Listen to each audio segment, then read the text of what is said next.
नमस्कार मित्रों, soul journey Satyuga में आप सभी का स्वागत है। बहुत कुछ दिनों से लगातार एक ही प्रकार की परिस्थितियाँ या एक ही प्रकार की सिचुएशंस को डील करते हुए व्यक्ति मेरे सामने आ रहे हैं। तो इस विषय पे बात करना बहुत ज़रूरी है, और वह है कि जब कोई हमें बुरा भला कहता है, जब लोग हमारे साथ दुर्व्यवहार करते हैं, इस परिस्थिति में हमें क्या करना चाहिए। तो इस प्रश्न को हम कई बार अलग अलग तरीके से डिस्कस तो कर चुके हैं। हर एक सवाल का जवाब सिर्फ और सिर्फ अपने अंदर जाने से मिलता है, अपने अंदर से, ना कि बाहर से। तो इस सिचुएशन को ज़रा डिटेल में समझेंगे हम कि जब आपका व्यवहार दूसरों के साथ सही होता है, आपके एक्शन उनके साथ सही होते हैं, पर फिर भी उनका व्यवहार यानी कि सामने वाले व्यक्ति का व्यवहार अगर आपके साथ सही ना हो, आपको प्रॉपर तरीके से डील नहीं किया जाता हो, या आपको सिंसियरली नहीं लिया जाता हो, या आपके साथ दुर्व्यवहार किया जाता हो, ऐसी परिस्थितियों में आपको क्या करना चाहिए। तो जनरली ऐसी परिस्थितियों में जो स्पिरिचुअलिटी की तरफ मुड़ चुके हैं, वो व्यक्ति हमेशा ये समझते हैं कि न जाने मेरे कुछ पास्ट कर्मास हैं, मैंने पीछे कुछ ऐसा किया है जिनकी वजह से मेरे साथ ये हो रहा है। एक तो ये है। दूसरा ये है कि या तो कुछ लोग ब्लेम्स ही करते रहते हैं कि उनका व्यवहार ही ऐसा है, हमने तो सही व्यवहार किया पर उनका व्यवहार ही ऐसा है, यानी कि वही ऐसा करते हैं। जहाँ पे रिस्पॉन्सिबिलिटी कोसों दूर होती है, व्यक्ति अपनी रिस्पॉन्सिबिलिटी नहीं लेता है, वो देखना नहीं चाहता है कि क्यों वह सामने वाला व्यक्ति आपके साथ बार बार कुछ दुर्व्यवहार कर रहा है। और तीसरी चीज़ ये होती है कि हम उसी परिस्थितियों को ऐसे ही चलाते जाते हैं, सिर्फ उस व्यक्ति के पीठ पीछे उसकी बातें करते रहते हैं। इन तीनों प्रकार के व्यक्तियों के लिए सामने की परिस्थिति समान है, यानी कि व्यक्ति आपसे दुर्व्यवहार करते हैं तो एक तो होता है कि हम कर्मास के गिल्ट में चले जाते हैं, न जाने मेरे कौन से पास्ट कर्मा जिसका फल मुझे आज मिल रहा है। एक परिस्थिति ये होती है। दूसरी परिस्थिति ये होती है कि या तो हम उसी व्यक्ति को दोष देते रहते हैं, उन परिस्थितियों को दोष देते रहते हैं और उसकी जिम्मेदारी लेना नहीं चाहते हैं। और तीसरी परिस्थिति ये है कि ना दोष देते हैं, ना हम अपनी रिस्पॉन्सिबिलिटी लेते हैं, पर उस व्यक्ति के पीठ पीछे सिर्फ उसकी बातें करते हुए हम जीवन पूरा कर लेते हैं। इन तीनों सिचुएशन में सामने वाले व्यक्ति का व्यवहार और परिस्थिति समान है। अब पहली परिस्थिति को देखते हैं कि जहाँ पे हम हमारे कर्मा को दोषी मानते हैं। हम हमेशा समझते हैं कि कुछ न जाने हमारे ही कुछ पास्ट कर्मा ऐसे हैं जिसकी वजह से ये व्यक्ति हमारे जीवन में इस प्रकार से आया है। तो इसके व्यवहार को हम अपने कर्मा समझ के, कर्मा का फल समझ के, या गिल्ट में जाकर उन परिस्थितियों को झेलते रहते हैं और दुखी होते रहते हैं। तो ये तरीका भी गलत है। तो फिर पूछा जाता है, तो क्या फिर दूसरा तरीका इसका क्या है? क्या उस व्यक्ति को दोषी मानना, या फिर अगर खुद को दोषी नहीं मानना है, अगर गिल्ट में नहीं जाना है, तो क्या उस व्यक्ति का ही दोष है, उसका ही व्यवहार ऐसा है? यानी कि बात आती है दूसरी परिस्थिति पे। पर यहाँ पे भी गलत है, ये चीज़ भी गलत है। और रही बात तीसरी कि आप उस विषय में, उस व्यक्ति के बारे में या उन परिस्थिति के बारे में कुछ नहीं करते हुए सिर्फ उसकी बातें करते रहते हैं या उसकी निंदा करते रहते हैं, दुखी होते रहते हैं और जीवन कट जाता है। ये तीनों परिस्थितियाँ गलत है। तीनों परिस्थितियों में सही क्या होगा? तो ना आपको अपने कर्मा के लिए गिल्टी फील करना है, ना आपको दूसरों को दोषी मानना है, और ना ही उसकी निंदा करते हुए पूरे जीवन को उसी सफरिंग में काट लेना है। इन तीनों में से कुछ भी नहीं करना है, बल्कि सबसे पहले ये समझना है कि ये व्यक्ति हमारे किसी पास्ट कर्मा के इन्फ्लुएंस से हमारे जीवन में आया है। मतलब इस व्यक्ति के साथ मेरा कोई हिसाब, यानी कि कोई अकाउंट बैलेंस बाकी है, कुछ सॉल्व करना बाकी है, तभी ये व्यक्ति मेरे जीवन में आकर मेरे साथ दुर्व्यवहार करता है या मुझे कोई ऐसे अनुभव दे रहा है जो मुझे नहीं पसंद है।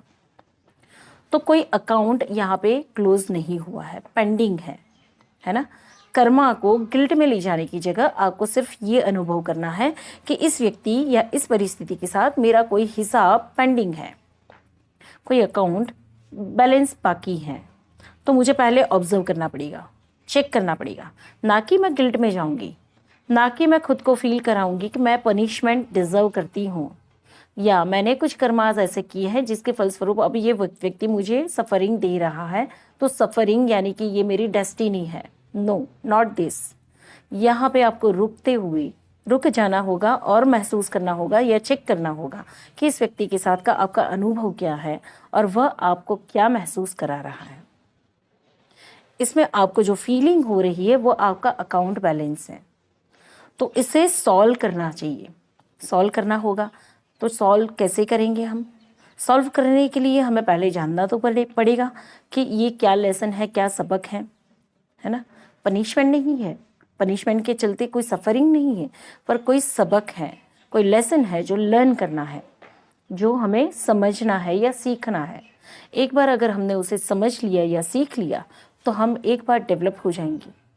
उस लेसन को लर्न करके एक बार हम जब डेवलप हो गए तो दूसरी बार इसी प्रकार का अनुभव ना इस व्यक्ति से ना किसी और व्यक्ति से हमारे जीवन में आएगा, ना हमें ज़रूरत पड़ेगी दोबारा एक ही लेसन को सीखने की, अगर अच्छे तरीके से हमने सीख लिया होगा तो फर्स्ट सिचुएशन को हम ऐसे डील कर सकते हैं कि ये पीछे का कुछ अधूरा है जो मेरे सामने आया है, पर्टिकुलर सोल के साथ का मेरा कोई कॉम्बिनेशन या कोई अनुभव, उसमें से मुझे कुछ सीखना है। अब वो व्यक्ति जो व्यवहार कर रहा है और उसमें मुझे जो फील हो रहा है, जो फीलिंग है मेरी, वो नेगेटिव अगर फियर बेस्ड या पेनफुल फीलिंग्स हैं तो उसमें पॉजिटिव क्या हो सकता है। जब उस फीलिंग को एक्नॉलेज करेंगे और उसको पॉजिटिविटी में कन्वर्ट करेंगे, उस लेसन को लर्न कर लेंगे, तो उस फीलिंग के बियॉन्ड चली जाएंगे, उस परिस्थिति के ऊपर उठ जाएंगे। और जब ऊपर उठ जाएंगे तो आपकी फीलिंग्स नेगेटिविटी से पॉजिटिविटी में कन्वर्ट होगी, और जब ये कन्वर्ट होगी तो आपका उस व्यक्ति को देखने का नज़रिया बदलेगा। लाइक अब आप पनिशमेंट या सफरिंग के रूप में उस व्यक्ति के व्यवहार को नहीं लेंगे, पर आप कंसर्न से उसको देखना शुरू करेंगे कि बेचारा व्यक्ति किस प्रकार से उलझा हुआ है अपने जीवन में, या उसका बॉर्न एंड ब्रॉटअप कैसे हुआ है जो वो खुद सफ़र कर रहा है। अब उस सफरिंग के चलते वो आपसे दुर्व्यवहार कर रहा है, तो वो उसका स्वभाव है। उसके व्यवहार को आपको लेना या ना लेना अब ये आपकी चॉइस हो जाएगी, क्योंकि आप ऊपर उठ चुके हैं। अब उसके व्यवहार से आप आपको अफेक्ट नहीं होती हैं, आप अफेक्टेड नहीं होते हैं, तो उसका दुख और सुख आपको नहीं मिल रहा है। यानी कि यहाँ पे एक सूत्र काम आता है, जो एक डिस्टिंक्शन हमेशा मैं देती हूँ कि ऑलवेज सिचुएशंस आर कंपल्सरी, है ना। आउटकम्स और situations are compulsory but pain and suffering are optional. आपकी चॉइस होती है क्या पेन और सफरिंग लेना या नहीं लेना। पेन और सफरिंग में ना जाते हुए हम उस लेसन को लर्न कर सकते हैं। उस व्यक्ति के व्यवहार से हम समझ सकते हैं कि ये व्यक्ति जो व्यवहार कर रहा है, उसके व्यवहार के चलते हमारे अंदर क्या फीलिंग्स हो रही है, हमें कहाँ दुख हो रहा है, क्या चीज़ है जो हमारे अंदर ट्रिगर हो रही है। और उस ट्रिगर को जब आप हील करेंगे और उसके साथ डील करेंगे तो सामने वाले का व्यवहार अब आपको अफेक्ट नहीं करेगा। हो सकता है उसका व्यवहार बदल जाएगा, हो सकता है वो व्यक्ति ही आपकी फ्रीक्वेंसी से दूर हो जाए, यानी कि अब वो आपके सामने आ ही नहीं पाएगा, और या फिर आप इतने ऊंचे उठ जाएंगे कि उसका व्यवहार आपको छू नहीं पाएगा। यानी कि अब आप उसको दया भाव से या कंसर्न से देखना शुरू करेंगे। वह कितना भी दुर्व्यवहार करे या गुस्सा करे या अपशब्द बोले तो आपको दया आनी शुरू हो जाएगी कि व्यक्ति बेचारा कितना बंधा हुआ है, कितना फ्रस्ट्रेटेड है, जो उगल रहा है। अगर ये नज़रिया बन गया तो कोई आपको टच नहीं कर सकता है। अब सेकंड सिनेरियो को देखते हैं, जहाँ पे हम रिस्पॉन्सिबल नहीं होते हैं और हमेशा हम उसी के व्यवहार को, सामने वाले के व्यवहार को या उन परिस्थितियों को दोष देते हैं। तो हम ना तो जिम्मेदारी उठाते हैं और ना हम डेवलप होने की कोशिश करते हैं। ऐसे में हमें क्या करना है? जब कोई आपसे दुर्व्यवहार कर रहा है तो पहले ये समझना है, गिल्ट में जाए बिना, कि हाँ ये मेरा पास्ट कर्मा का आउटकम है। किसी जीवन में मैंने इस व्यक्ति के साथ दुर्व्यवहार अगर किया है तो इस सोल के साथ मेरा जो टाई पड़ा है, जो कनेक्शन बना हुआ है, वो इसी प्रकार का है। ठीक है, अब इस व्यक्ति के व्यवहार से यहाँ पे मुझे जो इम्पैक्ट हो रही है, इफेक्ट हो रही है, यानी कि मेरी लाइफ हिल जा रही है। तो आप देखेंगे मित्रों, अगर आपके घर में एक टीवी है, टेलीविज़न, उसका आपके हाथ में रिमोट होता है और उस रिमोट में बटन्स होते हैं। आप टेलीविज़न को अपने सोफे पर बैठे बैठे ही उस रिमोट के बटन को दबाएंगे तो चैनल्स बदलेगी। टीवी ऑन होगा, ऑफ होगा और चैनल्स बदलेगी। और एक चैनल पसंद नहीं आई तो दूसरी चैनल बदलो, दूसरी नहीं पसंद आई तो तीसरी बदलो, पर सारा काम आपके रिमोट से हो रहा है। तो लाइक हमारे मूड स्विंग्स, हमारे खुशी, दुख, अच्छे बुरे सारे अनुभव किसी के रिमोट के बटन दबाने से हो रहे हैं। यानी कि हमारी सुख, हमारी दुख, हमारी खुशियाँ, हमारे अनुभव अच्छे बुरे, इन सब का रिमोट किसी के हाथ में है और वो जब चाहे बटन दबाएगा। वो थोड़े 2 शब्द अच्छा बोलेगा, हमें खुशी महसूस होगी। 2 शब्द वो अगर ऊपर नीचे बोलेगा, हमें दुख महसूस होगा। वो उसे मन करेगा वैसे वो व्यवहार करेगा। यहाँ पे हमारी चैनल बदलेगी, हमारे मूड स्विंग्स होंगे। यानी कि हमारे खुशी दुख, सुख और दुख, खुशी और गम, सबका रिमोट उस व्यक्ति के हाथ में है, उन परिस्थितियों के हाथ में है। यहाँ कुछ नहीं करना है, रिमोट अपने हाथ में लेना है। यानी कि कोई व्यक्ति अब आपका रिमोट, उसके बटन दबा के आपकी चैनल को बदल नहीं सकता है। तो यहाँ पे रिस्पॉन्सिबिलिटी लेनी है कि मेरे जीवन के सभी अनुभव मेरी जिम्मेदारी है, अच्छे या बुरे। मेरे सामने खड़े लोग पपेट की तरह बिहेव करते हैं। अगर मेरे अंदर ये ऊंच नीच, सुख दुख अगर समान हो गए, अच्छे बुरे का अनुभव अगर समान हो गया, हर परिस्थिति में मैं खुद के साथ जुड़ गई, तो सामने वाला व्यक्ति कितना भी कोशिश करेगा आपको मैनिपुलेट करने की या आपका रिमोट दबाने की या आपकी चैनल को बदलने की, मूड स्विंग्स को लाने की, पर यहाँ पे आपका मूड स्विंग नहीं आएगा। आपके हाथ में है अपना रिमोट, आप चाहें तो ही बदल पाएंगे। तो सेकंड सिनेरियो को डील करने के लिए हमें ये करना होता है कि सबसे पहले हमारी हर अनुभव, हमारी हर खुशी या दुख, उसकी जिम्मेदारी हमारी है, रिमोट हमारे हाथ में लेना है। और तीसरी जो परिस्थिति है जो हमने डिस्कस की थी, ये है कि हम पूरी जिंदगी लगा देते हैं किसी व्यक्ति को क्रिटिसाइज करने के लिए। जैसे मान लेते हैं कि हस्बैंड का व्यवहार सही नहीं है या वाइफ का व्यवहार सही नहीं है। वाइफ का हस्बैंड के लिए तो ये एग्जाम्पल्स बहुत कम बैठते हैं, पर ज़्यादातर अगर वाइफ की बात करें तो हस्बैंड का व्यवहार सही नहीं है, या सास के साथ के रिश्ते सही नहीं है, या कुछ दोस्तों के साथ के रिश्ते सही नहीं हैं। हम यूँ समझ लेते हैं कि कोई भी रिश्तों में तनाव है। हम उस व्यक्ति के सामने कुछ नहीं बोलते हैं, पर उस व्यक्ति के पीछे उसकी बहुत सारी बातें करते हैं, बहुत सारी चीज़ें बोलते हैं जो हम उसके सामने नहीं बताते हैं। क्या उसके पीछे बोलने से उसके व्यवहार में कोई बदलाव आ जाते हैं, या सिर्फ आप अपने मन की भड़ास निकालते हैं? आपको जैसे लगता है कि इन बातों से आपका कोई जीवन परिवर्तन होने वाला हो, या फिर आपको एक किसी प्रकार का सेटिस्फेक्शन मिलता हो, इससे आपके जीवन की परिस्थितियाँ कभी बदली हैं? अगर जीवन की परिस्थितियाँ वाकई ही बदलनी हो तो यहाँ पे करेज लाना होता है। अगर मुझे आपका व्यवहार समझ में नहीं आता है या आपके किसी व्यवहार से मुझे तकलीफ हो रही है, तो फर्स्ट रोल मेरा ये होगा कि सबसे पहले मैं बड़े प्रेम से आपको बताऊं कि आपका ये व्यवहार मुझे अच्छा नहीं लग रहा है। हालांकि ये आपका व्यवहार है, पर फिर भी मेरे साथ इस प्रकार से आप व्यवहार नहीं करोगे तो ज़्यादा अच्छा होगा, क्योंकि मैं किसी का अब्यूज़ रिसीव नहीं करती हूँ। तो मैं बहुत क्लियरली आपको बताऊँगी कि यस, आप थोड़ा सा ध्यान रखिए मेरे साथ बात करने में। ऊंची आवाज़ में मुझसे बात नहीं कर सकते हैं आप। अगर पोलाइटली बात करनी है तो कुछ देर के बाद आप वापस आइएगा, हम दोबारा बात करेंगे। सिंपल सी मैटर हो गई।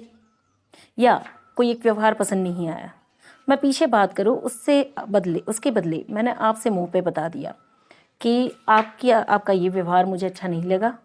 हो सके अपने को आगे चलना है या आगे साथ में काम करना है या साथ में जीना है, तो इन बातों को अगर हम सुधार करेंगे तो लाइफ अच्छी बना पाएंगे और अच्छे आगे चल पाएंगे, कुछ और अच्छे अनुभव ले पाएंगे।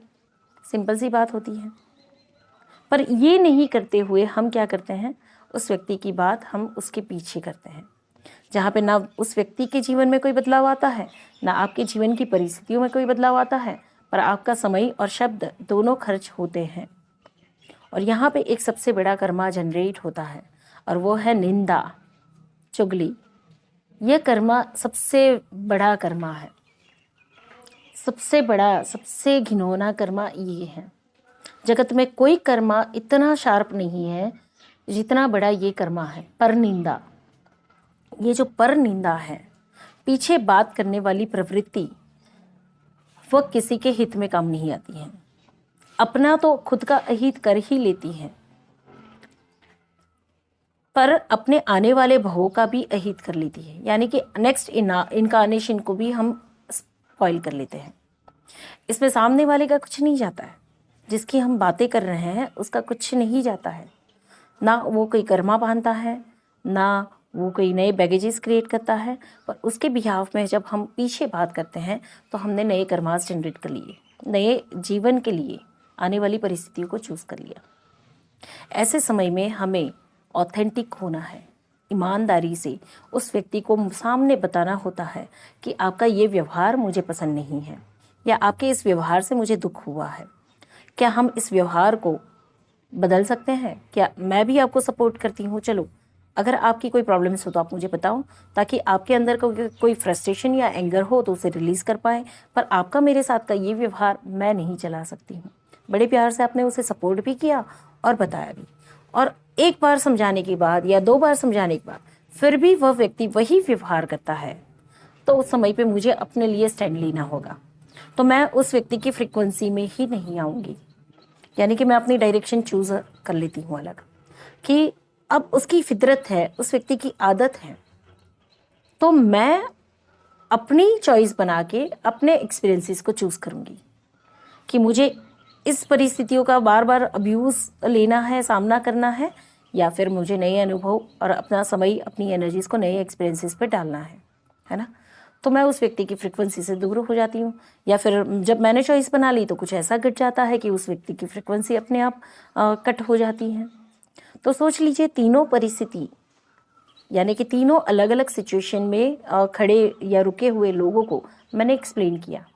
इसी प्रकार के अनुभव पिछले कुछ समय से लगातार मिल रहे हैं, यानी कि लगातार ऐसे लोग आ रहे हैं जो इसी प्रकार से लाइफ को जी रहे हैं या सहन कर रहे हैं। उनका सॉल्यूशन क्या हो सकता है? परिस्थितियां एक ही हैं, सफ़र करने के तरीके अलग हैं, है ना। एक है जो कर्मा को ब्लेम करते हुए पनिशमेंट चूज़ कर रहा है, एक है जो रिस्पॉन्सिबिलिटी नहीं लेके पनिशमेंट चूज़ कर रहा है, और एक है जो पर निंदा करते, यानी कि करेज नहीं डेवलप किया, पीछे बात करने की करेज है पर सामने बात करने की करेज नहीं है, और सफरिंग को और बढ़ाता जा रहा है। तीनों परिस्थितियों में कहीं पे भी आउटकम नहीं है, पर अगर तीनों परिस्थितियों में ना गिल्ट में जाना है, ना ब्लेम करना है, और ना पीछे बात करनी है, सिर्फ अपने जीवन के प्रति सिंसियर और रिस्पॉन्सिबल हो जाना है। और अगर मैं अपने जीवन के प्रति सिंसियर हूँ, अगर रिस्पॉन्सिबल हूँ, तो मेरे जीवन के एक एक अनुभव, मेरे जीवन में आने वाले एक एक व्यक्ति या मेरे जीवन का एक एक पल मैं डिसाइड करूँगी मुझे कैसे जीना है, मुझे कैसे व्यक्तियों के बीच में रहना है, मुझे क्या अनुभव करने हैं, मुझे क्या सीखना है ना। यहाँ पे कहीं पे भी सफ़रिंग का कोई नाम है क्या? सफ़रिंग तो किसी एरिया में नहीं है, चाहे कितनी भी बड़े से बड़ी परिस्थिति क्यों ना हो, लर्निंग हो सकती है, सफ़रिंग नहीं है। सफ़रिंग हमेशा ऑप्शनल है। सफ़रिंग तभी शुरू होती है जहाँ पे आप रिस्पॉन्सिबिलिटी नहीं लेते हैं। अगर रिस्पॉन्सिबल होंगे तो लर्निंग शुरू करेंगे। आज भी हमारे जीवन में चैलेंजेस आती हैं, आज भी हमारे जीवन में अप्स एंड डाउन आते हैं, आज भी हमारे जीवन में टॉक्सिक लोग कभी कभार एंट्री कर जाते हैं, पर उसमें सफ़रिंग नहीं करते हैं, उसमें हम लर्निंग ढूंढते हैं कि अगर कोई परिस्थिति या कोई व्यक्ति सामने आया है, इसका मतलब है आपके लिए कोई लेसन है, आपको कुछ लर्न करना है यहाँ पे। तो सफ़रिंग का तो कोई नामो निशान नहीं है। सफ़र कौन करता है? जो रिस्पॉन्सिबल नहीं है। सफ़र कौन करता है? जो इनिशिएट लेना नहीं चाहता है। सफ़र वही करता है जिसे खुद के ऊपर काम नहीं करना है, मेहनत नहीं करनी है, सिर्फ बैठे बैठे पापड़ तोड़ने हैं। सफ़र वही करता है अगर जो मेहनत करना चाहता है, खुद को निखारना चाहता है, आगे बढ़ना चाहता है, रिस्पॉन्सिबल होना चाहता है, अपने जीवन के प्रति सिंसियर होगा, वह सफ़र कभी नहीं करेगा, वह रास्ता ढूंढ ही लेगा। तो कितने हिस्से हैं हमारे जीवन के, कितने एरियाज़? हिस्से की बात करेंगे तो एरियाज़, यानी कि एरियाज़ हैं रिलेशनशिप, एरियाज़ है फाइनेंस, एरियाज़ है हेल्थ या फिर वेल्थ, है ना। एक आ गया हैप्पीनेस, पीस या स्पिरिचुअलिटी। इन सारे एरिया में रिलेशनशिप में देखिए, किस एरिया में रिलेशनशिप के कौन से एरिया में किस व्यक्ति के साथ का रिलेशनशिप, उसमें पैटर्न क्या है, किसके साथ तनाव है, बस उसको वर्कआउट करिए, उसमें से सफरिंग को दूर करके लर्निंग को ऐड कर दीजिए। दूसरा एरिया है आपका फाइनेंस। फाइनेंस में देखिए किस एरिया में आप कमज़ोर हैं, किस एरिया में आप पावरफुल हैं। जिसमें पावरफुल है उसमें अप्रिशिएट करिए खुद को, और जिसमें कमज़ोर है उसको वर्कआउट करिए। ढूंढिए पैटर्न क्या है। पैटर्न, जब फाइनेंस की क्राइसिस है तो उसमें से सफरिंग बन करके लेसन को लर्न करना शुरू करिए, मास्टरी गेन करना शुरू करिए, फाइनेंस आपका इंप्रूव होता जाएगा। एक एरिया हो गया आपका हेल्थ। तो हेल्थ में देखिए आपका शरीर का कौन सा हिस्सा अभी हेल्दी नहीं है, जहाँ पे स्ट्रेस है। तो स्ट्रेस भी तो कोई ना कोई साइकोलॉजिकल रीजन से है। ऐसे कौन से विचार या ऐसी कौन सी परिस्थितियां हैं जो आपकी हेल्थ को डिस्टर्ब कर रही है। वर्कआउट करिए, उसको ढूंढिए और उसके ऊपर काम करिए। Be responsible, be sincere. और इसके बाद का एरिया हो गया, अगर हम हेल्थ, वेल्थ, हैप्पीनेस, फाइनेंस की बात करें, और इसके बाद हम जॉय और सेटिस्फेक्शन की बात करें, स्पिरिचुअलिटी की बात करें, आध्यात्म के लिए हमें जो ज़रूरी है, अच्छी बुक्स पढ़ना, अच्छे माहौल में रहना, अच्छे लोगों से बात करना, अच्छे ग्रुप्स को ज्वाइन करना या अच्छे वर्कशॉप्स अटेंड करना, स्पिरिचुअल एक्टिविटी में ग्रोथ करिए। किसी एरिया में आप देखेंगे सफ़रिंग हमेशा ऑप्शनल है, चॉइस है। आपकी चॉइस होगी सफ़र करना, तो क्या कॉम्प्रोमाइज़ करेंगे आप, क्या सेक्रीफाइस करेंगे जब सफ़रिंग को चॉइस करेंगे? करेज, इनिशिएटिव और रिस्पॉन्सिबिलिटी को कॉम्प्रोमाइज़ करेंगे, तभी आप सफ़रिंग को चूज़ करेंगे। अदरवाइज़ अगर आप करेज या जो आपकी चॉइसेस हैं, करेज हैं या रिस्पॉन्सिबिलिटीज़ हैं, इनिशिएटिव, अगर आप उसे चूज़ करेंगे और रिस्पॉन्सिबल होंगे, सफ़रिंग ऑप्शनल हो जाएगी। किसी भी सिचुएशन में सफ़रिंग कोई सॉल्यूशन नहीं है, सफ़रिंग का कोई सॉल्यूशन नहीं है। पर अगर रिस्पॉन्सिबल हो जाते हैं तो सफ़रिंग यूं क्विक रिलीज़ हो जाती है। हर एक सिचुएशन में सफ़रिंग ऑप्शनल है, चॉइस आपकी है। सो धन्यवाद, बने रहिए मेरे साथ।